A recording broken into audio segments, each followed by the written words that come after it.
சென்னையிலிருந்து 380 கிலோமீட்டர் தொலைவில் நிலை கொண்டுள்ள டிட்வா புயல் மணிக்கு 8 கிலோமீட்டர் வேகத்தில் நகரும் நிலையில் நாளை காலை வட தமிழ்நாடு கடலோர பகுதிகளுக்கு வரும் என கணிப்பு. நாகை, மயிலாடுதுறை, கடலூர், விழுப்புரம், செங்கல்பட்டு மாவட்டங்களில் இன்று அதிக கனமழைக்கு வாய்ப்பு. புதுவை, காரைக்காலுக்கும் ரெட் அலர்ட் விடுத்தது வானிலை மையம்.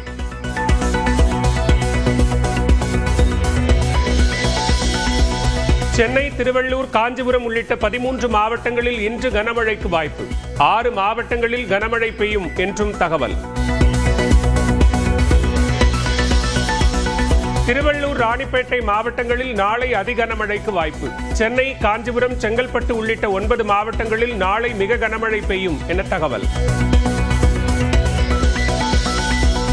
ராமநாதபுரம், புதுக்கோட்டை உள்ளிட்ட 7 மாவட்டங்களில் இன்று 80 கிலோமீட்டர் வேகம் வரை தரைக்காற்று வீசும். சென்னை உள்ளிட்ட 5 மாவட்டங்களில் நாளை 80 கிலோமீட்டர் வரை தரைக்காற்று வீசும் என்றும் கணிப்பு. நாகை மாவட்டம் கோடியக்கரையில் 24 மணி நேரத்தில் 25 சென்டிமீட்டர் மழை பொழிவு.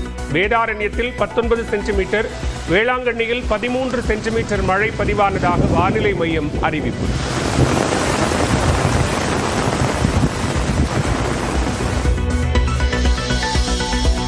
டிட்வா புயல் காரணமாக நாகப்பட்டினம், காரைக்கால் துறைமுகங்களில் 5ஆம் எண் புயல் எச்சரிக்கை கூண்டு ஏற்றம். சென்னை, கடலூர் உள்ளிட்ட 7 துறைமுகங்களில் 4ஆம் எண் புயல் எச்சரிக்கை கூண்டு. டிட்வா புயல் ஆழ்ந்த காற்றழுத்த தாழ்வு மண்டலமாக நாளை மாலை சென்னை அருகே வந்தடையும் என தனியார் வானிலை ஆய்வாளர் பிரதீப் ஜான் கணிப்பு. சென்னை சுற்றுவட்டார மாவட்டங்களில் இன்று மாலை முதல் மழை அதிகரிக்கும் என்றும் தகவல். செம்பரம்பாக்கம் ஏரியிலிருந்து 2000 கனஅடி நீர் திறப்பு. புழல் ஏரியிலிருந்து நீர் திறப்பு 1500 கனஅடியாக அதிகரிப்பு.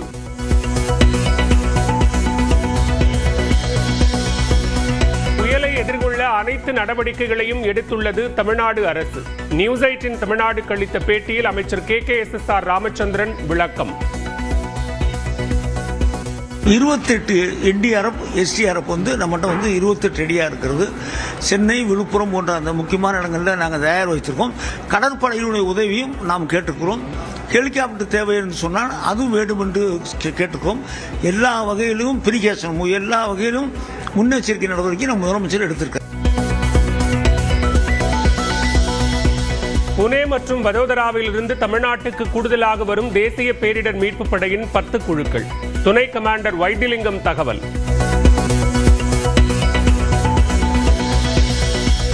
டிட்வா புயலை எதிர்கொள்ள தயார் நிலையில் செங்கல்பட்டு மாவட்ட நிர்வாகம். 300க்கும் மேற்பட்ட நிவாரண முகாம்கள் அமைப்பு. தூத்துக்குடியில் கனமழையால் காமராஜ் நகரை சூழ்ந்த வெள்ளம். அரசு போக்குவரத்து கழக பணிமனையிலும் நீர் சூழ்ந்ததால் பாதிப்பு.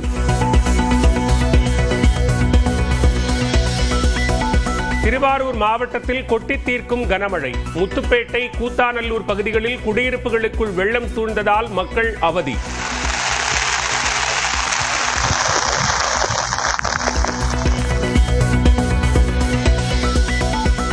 ராமநாதபுரம் சித்தார்கோட்டை அருகே 50 ஏக்கர் உப்பளங்கள் மழைநீரில் மூழ்கின. உச்சிப்புலி பகுதிகளை வீடுகளை சுற்றி தண்ணீர் தேங்கியதால் மக்கள் அவதி.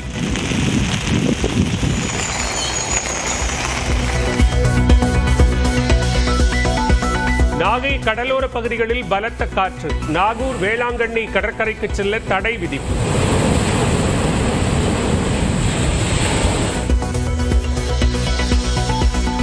நாகை மாவட்டத்தில் 60,000 ஏக்கரில் நீரில் மூழ்கிய சம்பா, தாளடி பயிர்கள். திருவாரூர் மாவட்டத்தில் 5,000 ஏக்கர் பயிர்கள் பாதிப்பு.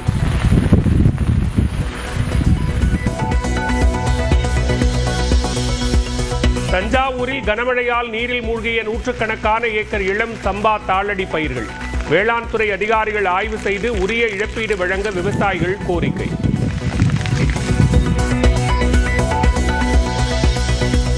டிட்வா புயல் எதிரொலியால் புதுச்சேரியில் சீற்றத்துடன் காட்சியளிக்கும் கடல். ஆபத்தை உணராமல் கடற்கரைக்கு சென்ற சுற்றுலா பயணிகளை வெளியேற்றிய காவல்துறை.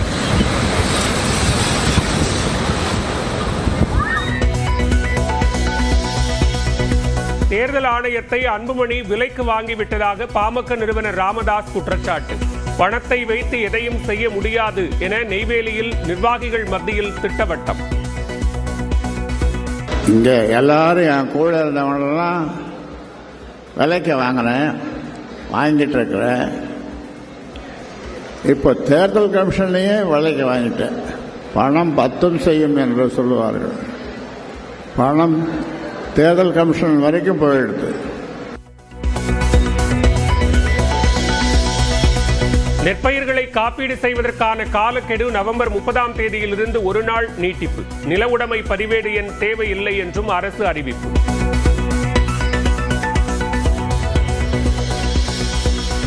கோவையில் 10க்கும் மேற்பட்ட வீடுகளில் கொள்ளையடிக்கப்பட்ட விவகாரம். சபரிமலையில் பக்தர்களுக்கு டிசம்பர் 2 முதல் கேரள பாரம்பரிய உணவான சத்யா பரிமாறப்படும். வாழை இலைக்கு பதில் தட்டுக்களிலேயே வழங்கப்படும் என தேவசம் போர்டு அறிவிப்பு.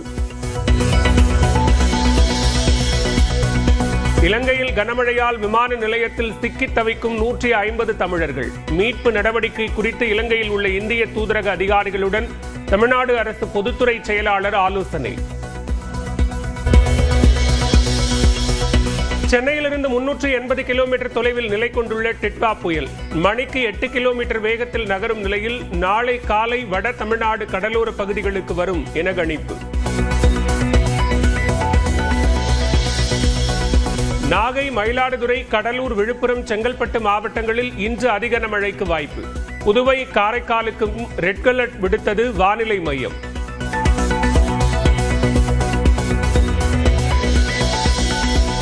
சென்னை, திருவள்ளூர், காஞ்சிபுரம் உள்ளிட்ட 13 மாவட்டங்களில் இன்று கனமழைக்கு வாய்ப்பு. 6 மாவட்டங்களில் கனமழை பெய்யும் என்றும் தகவல். திருவள்ளூர், ராணிப்பேட்டை மாவட்டங்களில் நாளை அதி கனமழைக்கு வாய்ப்பு. சென்னை, காஞ்சிபுரம், செங்கல்பட்டு உள்ளிட்ட 9 மாவட்டங்களில் நாளை மிக கனமழை பெய்யும் என தகவல். ராமநாதபுரம், புதுக்கோட்டை உள்ளிட்ட 7 மாவட்டங்களில் இன்று 80 கிலோமீட்டர் வேகம் வரை தரைக்காற்று வீசும். சென்னை உள்ளிட்ட 5 மாவட்டங்களில் நாளை 80 கிலோமீட்டர் வரை தரைக்காற்று வீசும் என்றும் கணிப்பு. நாகை மாவட்டம் கோடியக்கரையில் 24 மணி நேரத்தில் 25 சென்டிமீட்டர் மழை பொழிவு.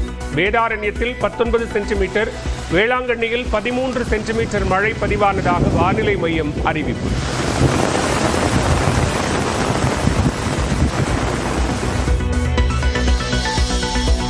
டிட்வா புயல் காரணமாக நாகப்பட்டினம், காரைக்கால் துறைமுகங்களில் 5ஆம் எண் புயல் எச்சரிக்கை கூண்டு ஏற்றம். சென்னை, கடலூர் உள்ளிட்ட 7 துறைமுகங்களில் 4ஆம் எண் புயல் எச்சரிக்கை கூண்டு. டிட்வா புயல் ஆழ்ந்த காற்றழுத்த தாழ்வு மண்டலமாக நாளை மாலை சென்னை அருகே வந்தடையும் என தனியார் வானிலை ஆய்வாளர் பிரதீப் ஜான் கணிப்பு. சென்னை சுற்றுவட்டார மாவட்டங்களில் இன்று மாலை முதல் மழை அதிகரிக்கும் என்றும் தகவல். செம்பரம்பாக்கம் ஏரியிலிருந்து 2000 கனஅடி நீர் திறப்பு. புழல் ஏரியிலிருந்து நீர் திறப்பு 1500 கனஅடியாக அதிகரிப்பு.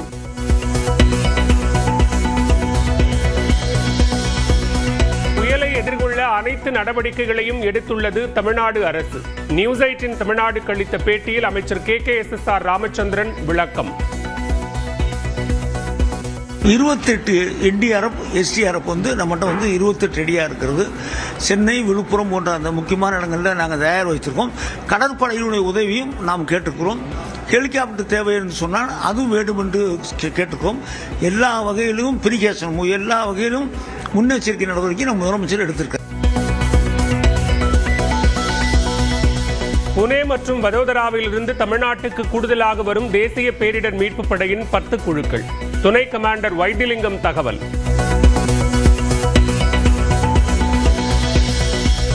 டிட்வா புயலை எதிர்கொள்ள தயார் நிலையில் செங்கல்பட்டு மாவட்ட நிர்வாகம். 300க்கும் மேற்பட்ட நிவாரண முகாம்கள் அமைப்பு. தூத்துக்குடியில் கனமழையால் காமராஜ் நகரை சூழ்ந்த வெள்ளம். அரசு போக்குவரத்து கழக பணிமனையிலும் நீர் சூழ்ந்ததால் பாதிப்பு.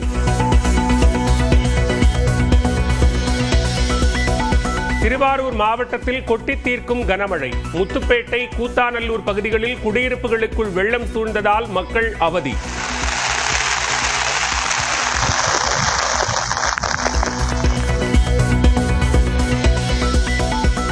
ராமநாதபுரம் சித்தார்கோட்டை அருகே 50 ஏக்கர் உப்பளங்கள் மழைநீரில் மூழ்கின. உச்சிப்புலி பகுதிகளை வீடுகளை சுற்றி தண்ணீர் தேங்கியதால் மக்கள் அவதி.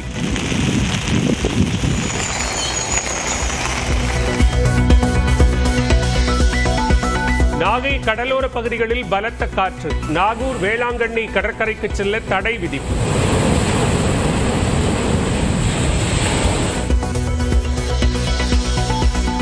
நாகை மாவட்டத்தில் 60,000 ஏக்கரில் நீரில் மூழ்கிய சம்பா தாளடி பயிர்கள். திருவாரூர் மாவட்டத்தில் 5,000 ஏக்கர் பயிர்கள் பாதிப்பு.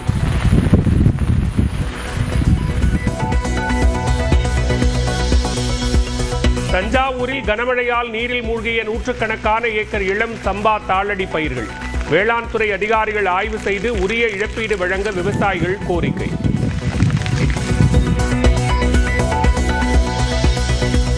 டிட்வா புயல் எதிரொலியால் புதுச்சேரியில் சீற்றத்துடன் காட்சியளிக்கும் கடல். ஆபத்தை உணராமல் கடற்கரைக்கு சென்ற சுற்றுலா பயணிகளை வெளியேற்றிய காவல்துறை.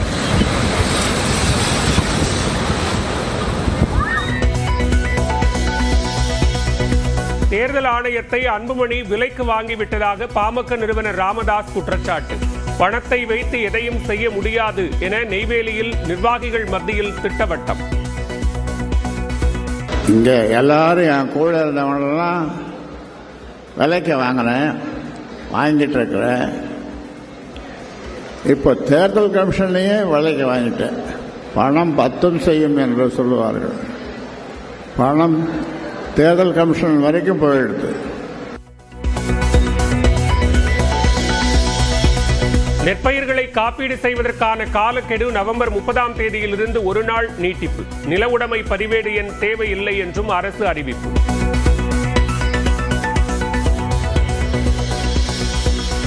கோவையில் 10க்கும் மேற்பட்ட வீடுகளில் கொள்ளையடிக்கப்பட்ட விவகாரம். சபரிமலையில் பக்தர்களுக்கு டிசம்பர் 2 முதல் கேரள பாரம்பரிய உணவான சத்யா பரிமாறப்படும். வாழை இலைக்கு பதில் தட்டுக்களிலேயே வழங்கப்படும் என தேவசம் போர்டு அறிவிப்பு.